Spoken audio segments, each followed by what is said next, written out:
6వ దశ 1947 నుండి 1950. లార్డ్ మౌంట్ బాటన్ పథకం 1947. వేవెల్ స్థానంలో 1947 మార్చి 22న గవర్నర్ జనరల్గా లూయిస్ లార్డ్ మౌంట్ బాటన్ ను నియమించారు. ముస్లిం లీగ్ ప్రారంభంలో తాత్కాలిక ప్రభుత్వంలో చేరకుండా పాకిస్తాన్ ఏర్పాటు కోసం ప్రత్యక్ష చర్చకు పూనుకున్నది. ముస్లిం లీగ్ ప్రత్యక్ష చర్య వలన దేశంలో చెలరేగిన హింసను, రక్తపాతాన్ని దృష్టియందు ఉంచుకొని మౌంట్ బాటన్ ఈ పథకాన్ని రూపొందించాడు. భారతదేశాన్ని 2 డొమినియన్లుగా ఏర్పాటు చేయటం జరుగుతుంది. హిందువులు ఎక్కువగా నివసించే వారు భారతదేశంగానూ, ముస్లింల ప్రాంతాలు పాకిస్తాన్గా ఏర్పాటు చేయటం జరుగుతుంది. వివాదాస్పద ప్రాంతాలలో రెఫరెండం నిర్వహించి మెజారిటీ ప్రకారం నిర్ణయించబడును. స్వదేశీ సంస్థానాలు తమ ఇష్టానుసారం భారత్లోగానీ లేక పాకిస్తాన్లోగానీ విలీనం కావచ్చును. మౌంట్ బాటెన్ పథకాన్ని ముస్లిం లీగ్ స్వాగతించినది. భారత జాతీయ కాంగ్రెస్ తీవ్రంగా వ్యతిరేకించినది. ఈ సందర్భంలో జిన్నా ఒక ప్రకటన చేస్తూ, దేశాన్ని సాధ్యమైతే విభజిస్తాం లేకుంటే ధ్వంసం చేస్తాం అని ప్రకటించడంతో దేశంలో తీవ్ర హింసకు పాల్పడడం వలన దేశ విభజన అనివార్యమైనది. ఈ సందర్భంలో ఢిల్లీలో జరిగిన మతసంఘర్షణ హింస, రక్తపాతం గాంధీని కలచివేసి మనస్తాపానికి గురిచేసినది. గాంధీ బాధాతప్త హృదయంతో, కలిసియుండి కలహించుకోవడం కంటే విడిపోయి ప్రశాంతంగా జీవించడమే మేలు అని పేర్కొంటూ దేశవిభజనకు సూత్రప్రాయంగా అంగీకారాన్ని తెలిపినాడు. పంజాబ్ శాసనసభ పశ్చిమ పంజాబ్ను పాక్లోనూ, తూర్పు పంజాబ్ను భారత్లోనూ విలీనం చేయాలని తీర్మానించింది.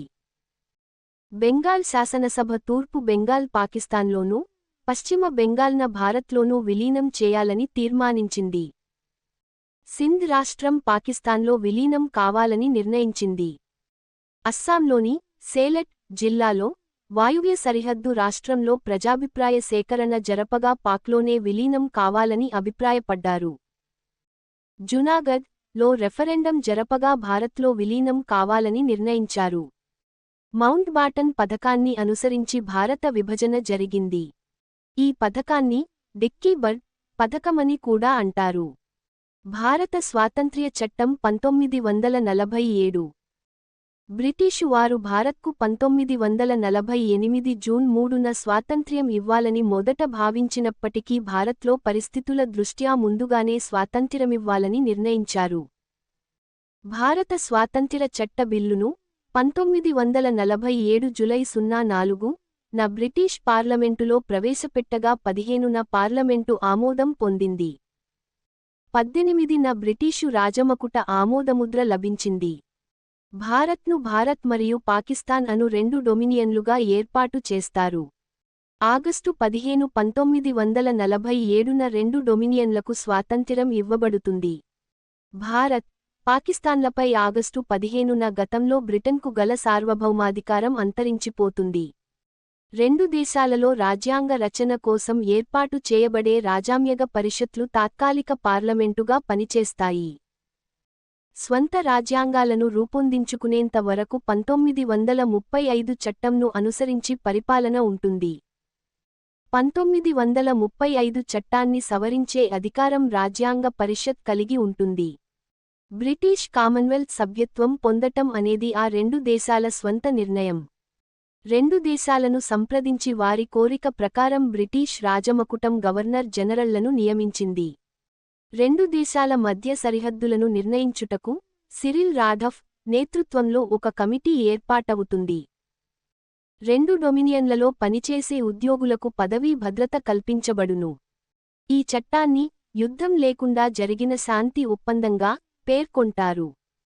బ్రిటిష్ ప్రధాని క్లిమెట్ అట్లీ ఈ చట్టాన్ని బ్రిటిష్ పార్లమెంటు ఆమోదించిన చట్టాలలో ఉదాత్తమైనది మరియు ఉన్నతమైందిగా వర్ణించారు.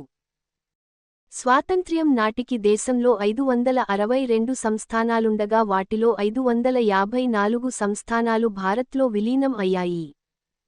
భారత్కు గవర్నర్ జనరల్ మౌంట్ బాటన్ను కొనసాగించగా పాక్కు మహ్మద్ అలీ జిన్నాను గవర్నర్ జనరల్గా నియమించారు. భారత స్వాతంత్ర్యాన్ని దృష్టియందుంచుకొని నెహ్రూ భారత జాతినుద్దేశించి ఎర్రకోట నుండి చేసిన ప్రసంగాన్ని ద ట్రిస్ట్ విత్ డెస్టినీ లేక విధితో ఒప్పందం అంటారు. ప్రపంచం ఆదమరచి నిద్రిస్తున్న ఈ అర్ధరాత్రి గంటలు మోగుతున్న ఈ వేళ భారతజాతి మేల్కొంటున్నది. ఈ మేల్కొల్పు ఏనాడో విధితో చేసుకున్న ఒప్పందంగా వర్ణిస్తూ నెహ్రూ చేసిన ఈ ఉపన్యాసాన్ని నాడు ఆలిండియా రేడియో ప్రత్యక్ష ప్రసారం చేసినది. తాత్కాలిక ప్రభుత్వం. భారత్కు స్వాతంత్ర్యం సిద్ధించిన సందర్భంగా నాటి గవర్నర్ జనరల్ మౌంట్ బాటన్ నెహ్రూ నాయకత్వంలో ఒక తాత్కాలిక ప్రభుత్వంచే ప్రమాణ స్వీకారం చేయించారు. 1947 ఆగస్టు 15 స్వతంత్ర భారత మొట్టమొదటి ప్రభుత్వం శాఖలు 1. జవహర్లాల్ నెహ్రూ, ప్రధానమంత్రి మరియు విదేశీ వ్యవహారాలు శాఖ 2. సర్దార్ వల్లభాయ్ పటేల్, ఉప ప్రధాని మరియు కేంద్ర హోంశాఖ సర్వీసులు శాఖ 3. బాబూ రాజేంద్ర ప్రసాద్ వ్యవసాయం, ఆహార శాఖ 4. మౌలానా అబుల్ కలాం ఆజాద్ విద్యాశాఖ 5. డా. బి.ఆర్.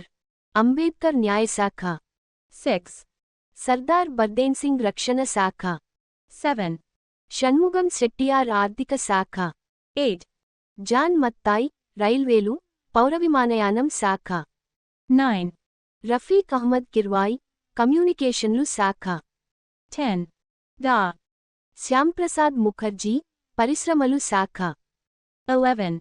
రాజేంద్ర కుమారి అమృత్కార్, ఆరోగ్య శాఖ, మొదటి మహిళా మంత్రి 12 సిహెచ్. బాలా వాణిజ్య శాఖ. కాంగ్రెసేతర వ్యక్తులు 13. ఎన్. వి. గాద్గిల్ గనుల శాఖ, విద్యుత్ శాఖ 14. బాబూ జగ్జీవన్ రామ్, కార్మిక వ్యవహారాలు శాఖ. మొదటి తాత్కాలిక మంత్రివర్గంలో అధ్యక్షుడు లార్డ్ వేల్, నాటి గవర్నర్ జనరల్. మొదటి తాత్కాలిక మంత్రివర్గంలో ఉపాధ్యక్షుడు జవహర్లాల్ నెహ్రూ. నెహ్రూ యొక్క ప్రజాస్వామిక స్వభావం మరియు విశాల దృక్పథం మొదటి మంత్రి మండలి ఏర్పాటులో ప్రతిబింబిస్తుంది. కాంగ్రెస్కు చెందని వ్యక్తులను మంత్రివర్గంలో చేర్చబడినవారు డా. బి.ఆర్. అంబేడ్కర్, షణ్ముఖం శెట్టియార్, జాన్ మత్తాయ్, డా. శ్యాంప్రసాద్ ముఖర్జీ, సి. హెక్. బాబా